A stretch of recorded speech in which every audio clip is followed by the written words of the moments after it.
Welcome to Tenor Tech, where I solve the problems you didn't even know you had. You begin by collecting the specific components the game lists. This saves back and forth running.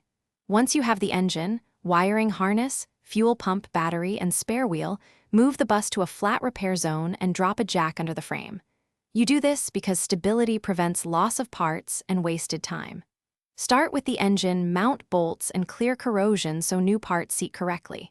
While tightening, keep an eye on your tool durability and inventory weight to avoid armoring penalties. Once the bus sits secure, you install the engine. Align dowel pins and torque bolts in the specified sequence to avoid warping. Make sure to apply anti-seize where threads are corroded. That prevents future seizures. Next, connect the wiring harness by matching colors and ensuring a solid chassis ground because intermittent grounds cause mysterious shutdowns. Then fit the fuel system, filter, pump and lines, and prime until pressure steadies. Finally, run a bench test of electrical systems. Before lowering you finish by refilling oil, coolant, and transmission fluid, and then bleeding the cooling system so air isn't trapped. Air pockets cause hot spots. Once done, start the bus and let it idle while you watch gauges. Then take a short low-speed test loop to confirm temperature stability, no leaks, and normal sounds.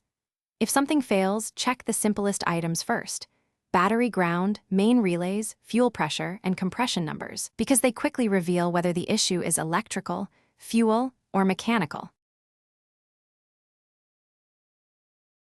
Thanks for watching. Subscribe to keep your life in tune.